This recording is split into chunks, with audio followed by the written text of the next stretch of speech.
Tras los pasos de Sefarad en el Nuevo Mundo, con David Rosenthal.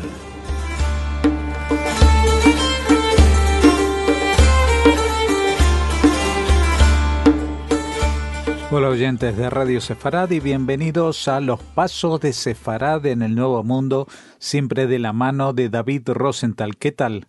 Hola Jorge, muy bien, muchas gracias. Un saludo a todos nuestros oyentes. Bueno, hoy creo que vamos a seguir rondando esta época del Brasil colonial en esta disputa entre Holanda y los portugueses, ¿no? Y sí, hoy vamos a hablar sobre la Jodenstraat, es decir, la calle de los judíos en español, la sinagoga y el cementerio judío en el barrio holandés.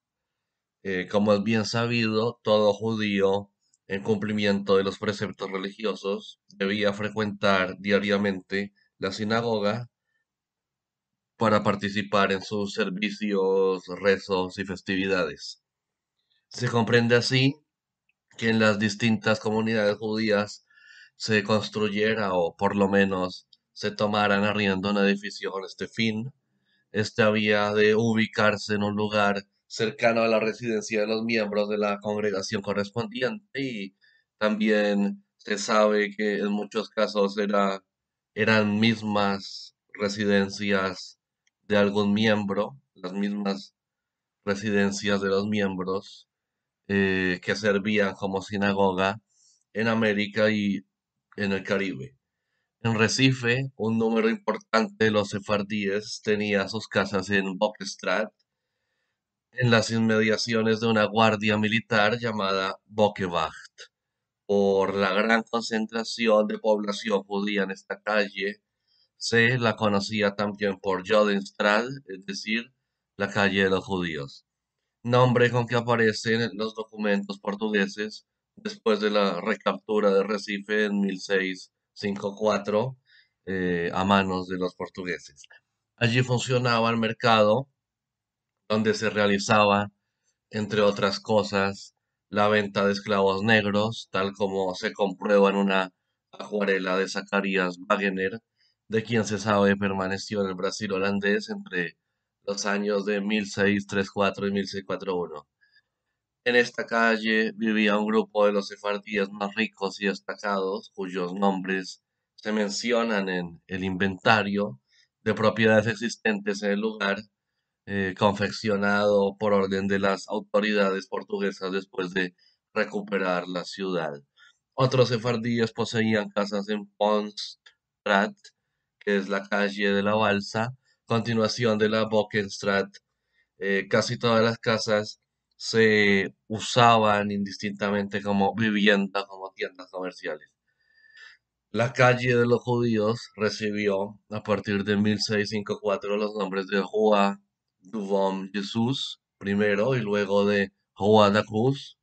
No sufrió grandes modificaciones hasta fines del siglo XIX, cosa que se aprecia en los numerosos grabados de esta época.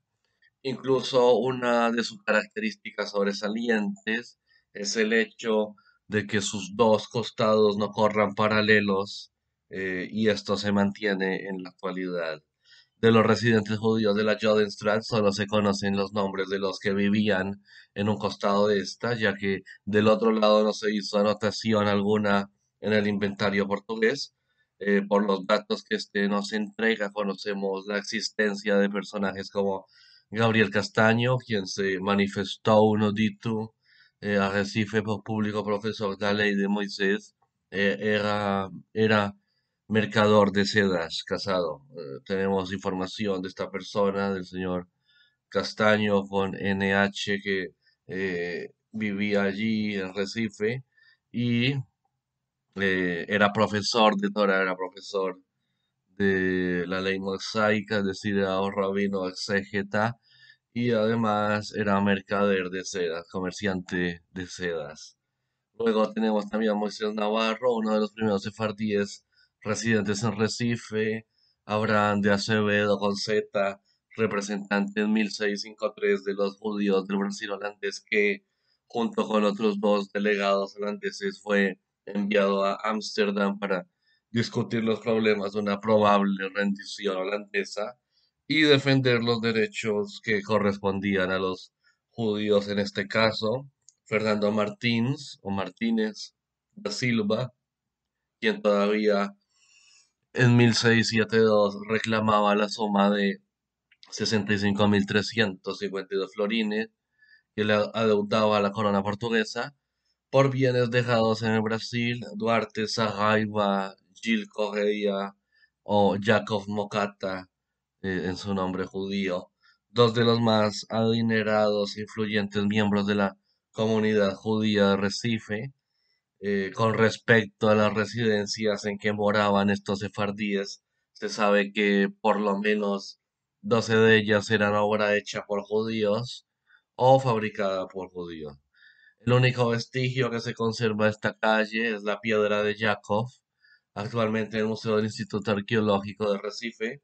Perteneció a la fachada de una casa de la Jodenstraat. La piedra muestra la figura de un hombre con barba, vestido con una túnica que sujeta además un misterioso libro en su mano izquierda y un bastón en su mano derecha. Lleva una inscripción en lo alto, en holandés, que dice Jacob ben ik genaamd. Jacob es mi nombre.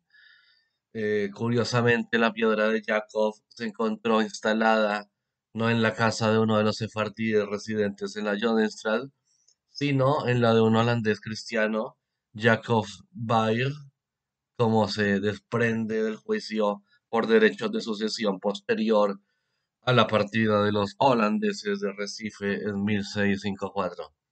De los sefardíes que habitaban en Pontstrat, únicamente conocemos los nombres de Benjamín de Pina, alias Benjamín Sarfati, y David Brandao.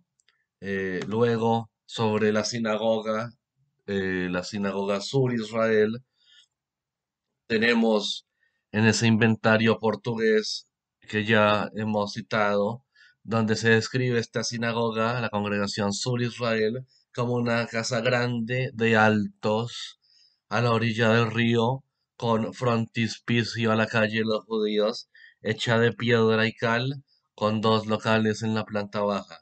Esta casa fue construida por los judíos entre los años 1640 y 1641. Otros detalles sobre el lugar de su construcción los encontramos en un documento en el que se atestigua su traspaso a manos de un particular, Joao Fernández Vieira, el 27 de septiembre de 1656. Allí se habla de unas casas desocupadas en Recife, en la calle que fue de los judíos y que les servían de snoga, es decir, sinagoga, con todos sus beneficios y espacios. Esta tiene en el límite de la calle y hacia atrás la misma distancia y extensión hasta la orilla del mar y la desembocadura del río que va al varadero de la villa de Olinda, reservando siempre entre dicho río y las casas una calle de 15 palmos de largo para servicio a sus moradores y cuyos terrenos pertenecen a su majestad por haber sido de judíos que obstruían y ganaban al río dichos terrenos.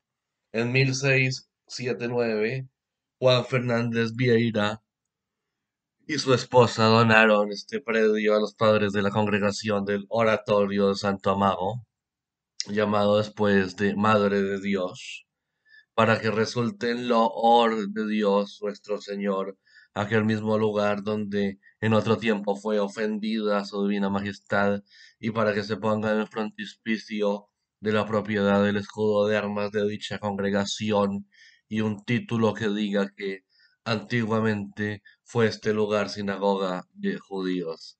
Hacia fines del siglo pasado, el edificio de la antigua sinagoga debió ser reedificado después de un incendio que lo destruyera parcialmente alrededor de 1895, es decir, siglo XIX, siglo antepasado. Estaba asignado con el número 26 en la Jodenstraat, calle 26 de aquel barrio llamado la calle de los judíos.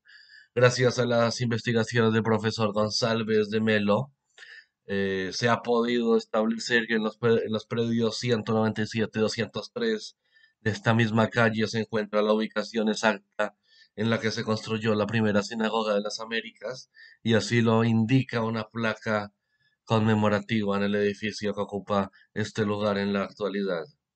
El cementerio eh, de los años 1639 y 1648 datan dos mapas holandeses confeccionados por Johannes Binsbons y Cornelis Bastiaans Goliath, respectivamente, en lo que se nos entrega información sobre el sitio en que fue asentado el primer cementerio judío, o de Jotze Begaev Plaetz de las Américas, localizado en el actual barrio de Coelho y fuera de la zona propiamente residencial. El cementerio estaba separado de Recife y Mauricia por el río Capibaribe. Por esta razón, los difuntos debían ser transportados en barcos para su entierro. Esta costumbre de dar sepultura a sus muertos lejos de la ciudad data ya desde el periodo talmúdico de los primeros siglos de nuestra era, y obligó, por tanto, a los sefardíes de Ámsterdam, de Recife y posteriormente de Curazao a hacer uso de vías fluviales para cumplir con este último precepto religioso. El terreno del cementerio fue rodeado por una empalizada para su mejor protección. En sus proximidades se construyó en 1641 una casa de resguardo desde donde soldados judíos junto a un funcionario holandés debían inspeccionar los barcos que navegaban el Capibaribe en busca de posibles contrabandos. Esta casa fue levantada por el albañil holandés Jan Rostic, el cual recibió 300 florines de la época por su trabajo. Luego, en 1642, el gobierno holandés vendió la construcción a un miembro de la guardia del conde van Nassau, Jan Michiels. Cercano al cementerio había un terreno que un sefardí de Ámsterdam, David Gabay de Moraes, arrendó para construir una alfarería. Al iniciarse la rebelión luso-brasilera en agosto de 1645, la empalizada del cementerio fue destinada a otro lugar de defensa, con lo cual este dejó de ser usado por los judíos de Recife y Mauricia como última morada para sus muertos. No ha sido posible establecer con exactitud el lugar en que se encontraba este primer cementerio judío de las Américas. Solo se sabe que, al terminarse la guerra con Holanda, esta tierra que servía de cementerio a los judíos fue donada el 26 de septiembre de 1656 a Enrique Díaz, poblador de esta región. La dificultad para determinar con precisión la ubicación de este antiguo cementerio estriba a lo menos en dos razones. En primer lugar, la zona dentro de la cual podría hallarse se encuentra ahora densamente poblada. En segundo término, no existe ninguna documentación que haga suponer el ingreso de lápidas al lugar durante los primeros años de la ocupación holandesa de Recife. Lo extraño es que sobre todo, y sobre otro cementerio judío Recife, que debió haber existido entre 1645 y 1654, no se hace mención ni en documentos comunitarios judíos, ni en los correspondientes holandeses, circunstancia que puede atribuirse al hecho de que todo el territorio que correspondía a sus alrededores, es decir, la otra banda, se hallaba en manos de insurgentes y de tropas luso-brasileras. Muchas gracias, como siempre, David Rosenthal, por habernos atendido y hasta la próxima.